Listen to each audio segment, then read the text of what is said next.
헌정사상 최초의 대통령 탄핵으로 이어졌죠. 이른바 국정농단 사건의 핵심 피고인 3명에 대한 상고심 선고가 어제 내려졌습니다. 대법원 전원합의체는 박근혜 전 대통령과 최순실 씨 그리고 이재용 삼성전자 부회장의 원심 판결을 깨고 파기환송을 결정했습니다. 이에 따라 서울고등법원에서 재판이 다시 진행됩니다. 김광삼 변호사 자리에 함께했습니다. 어서 오십시오. 네, 안녕하세요. 네, 박근혜 전 대통령과 최순실 씨 그리고 이재용 삼성전자 부회장 이들 3명에 대한 재판이 모두 파기환송됐는데 예상은 하셨습니까? 일단 뭐 좀 예상되었던 판결이라고 네. 봅니다. 이제 그 이유는 여러 가지가 있지만 이제 박근혜 전 대통령에 대한 판결 자체는 일단 법률상 위반된 부분이 있었거든요. 네. 특히 공직선거법과 관련해서 이제 분리선거해야 하는데 선고를 하지 않았기 때문에 그 부분은 명백히 법률 위반이었고, 그다음에 이재용 부회장 관련된 재판에 있어서는 사실 최순실 씨는 이제 박근혜 전 대통령 재판과 이제 모순된 판결이 나왔고, 근데 중요한 것 중에 하나가 이제 말 3마리하고 그다음에 동계스포츠 영재센터와 관련된 삼성의 어떤 경영 승계에 관한 묵시적 청탁 또 대거관계 그런 부분 아니었습니까? 그래서 모순된 판결이 나왔는데 이재용 부회장 판결에서만 하급심 2심 판결에서만 무죄로 나왔고, 똑같은 범죄 사실인데 박근혜 전 대통령 재판과 최순실 씨 재판은 유죄로 나왔기 때문에 이재용 부회장 재판이 파기환송될 가능성이 크다, 이런 예측을 할 수는 있었습니다. 네, 공직선거법 얘기를 잠시 해주셨는데 이 공직선거법에 따르면 대통령 등 공직자의 경우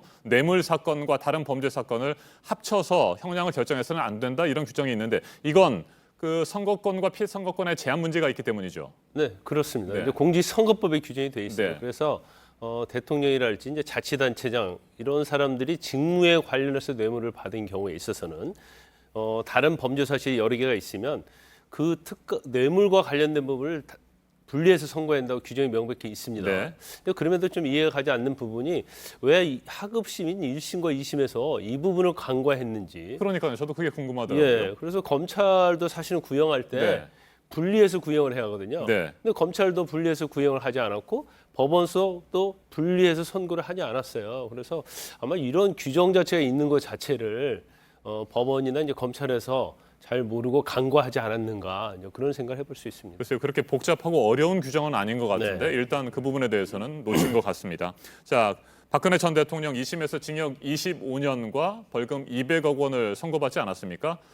말씀하신 대로 뇌물 부분에 대해서 따로 이제 재판이 이루어지고 형량이 결정된다고 한다면 전체적인 형량은 더 늘어날 가능성이 높다고 봐야 될까요? 그럴 가능성이 상당히 있다고 네. 보입니다.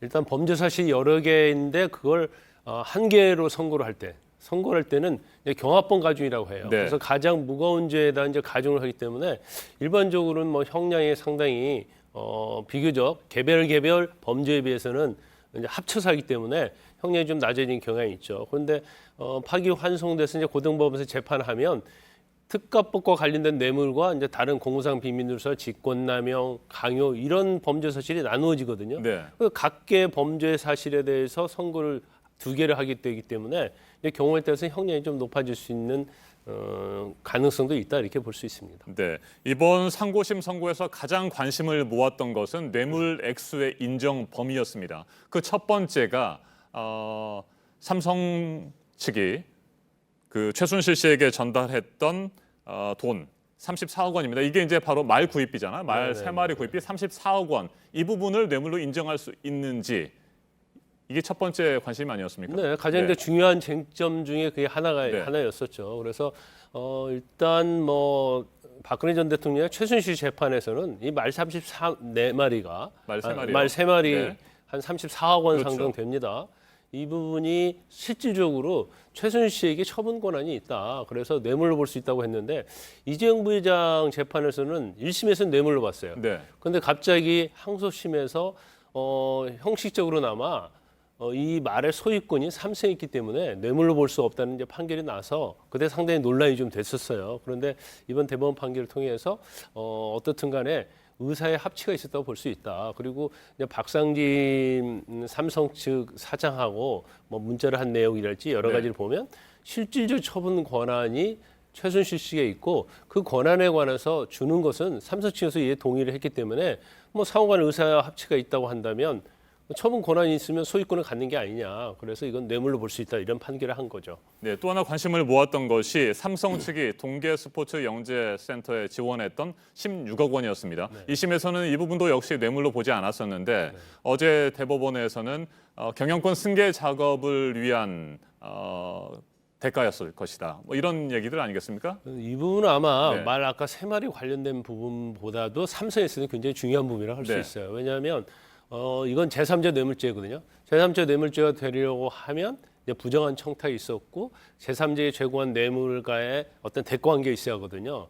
그런데 부정한 청탁이 되려고 하면 삼성에 무슨 현안이 있어야 하는데 이재용 부회장의 2심 판결에서는 현안이 존재하지 않았다고 했어요. 그렇지만 이번 대법원 판결에서는 어쨌든 간에 삼성에는 지배력 강화를 위한 승계 과정이 있었고 조직적으로 이런 절차를 밟고 있었다.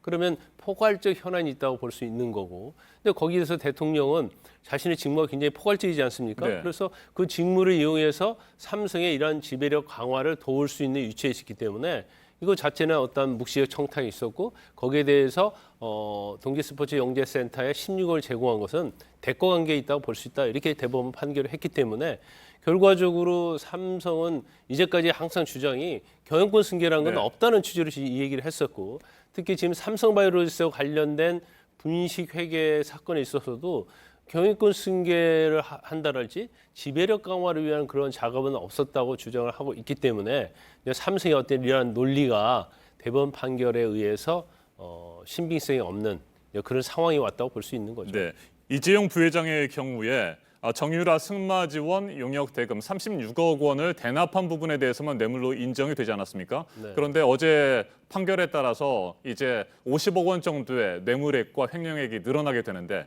그렇게 된다고 한다면 서울고등법원에서 다시 재판이 진행됐을 때 징역이라든지 실형 가능성이 높아지는 건 아닙니까? 어떻게 보십니까? 일단 이재용 부회장이 1심에서 원래는 징역 5년을 선고받았죠. 그런데 항소심에서 징역 2년 6개월의 집행유예 4년이 선고되면서 석방이 됐어요. 이제 그 이유가 결국 지금까지 말씀드린 말 3마리와 관련된 부분이 무죄가 됐고 동계스포츠 영재센터와 관련된 16억이 무죄가 되었기 때문에 집행유예 선고를 하거든요. 그런데 대법원에서 이걸 유죄의 취지로 파기환송을 했기 때문에 결국 원점으로 돌아가는 거예요. 네. 그래서 죄가 다 인정이 돼요. 그러면 사실은 집행유예를 선고했던 거에 어떤 정당성이 없어진다고 볼 수 있고 근데 그러면 항소심 파기환송심에서는 다시 대법원 판결 취지에 구속되어서 재판을 할 수밖에 없거든요. 그러면 법정 구속될 가능성도 굉장히 높아졌다 이렇게 볼 수 있는 거죠. 네, 경영권 승계 작업을 위한 현안이 존재했다. 이 부분을 어제 대법원이 인정을 했기 때문에 자 이제 앞으로 또 관심은 삼성바이오로직스 회계 사기 사건에 대한 수사입니다. 네, 어떻게 전망하십니까? 대법원에서 이제 삼성물산과 제1모직에 있어서 어떤 지배력 강화를 위한 네. 그런 작업, 조직적인 뭐 행동 이런 것을 인정을 했어요. 그런데 사실 삼성물산과 관련돼서 삼성바이오로직스가 연결되어 있거든요. 그러면서 자회사는 삼성 에피스가 연결되어 있고 그러면 이제까지 삼성바이오로직스와 관련된 분식 회계에 있어서는 증거인멸과 관련된 임원들은 구속이 됐지만 분식회계와 직접적 관계 있는 사람들은 구속이 되지 않았어요. 근데 이번 대법원 판결에서 경영권 승계에 관한 현안이 있었고 계속적으로 이런 것들이 이루어졌다고 대법원에서 판결이 됐기 때문에 사실 삼성바이오로직스도 경영권 승계의 일환으로 분식회계한 것이 아니냐.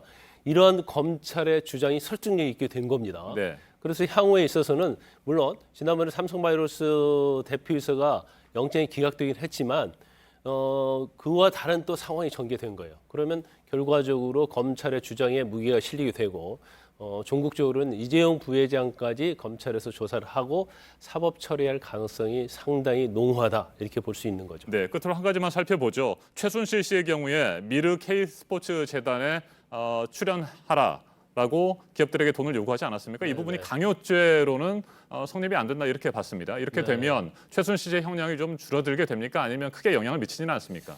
일단 뭐 이 범죄 사실이 많은 범죄 사실 중에서 일부긴 해요. 그런데 일반적으로 범죄 사실의 일부가 무죄가 나오게 되면 형량이 줄어드는 게 원칙이죠.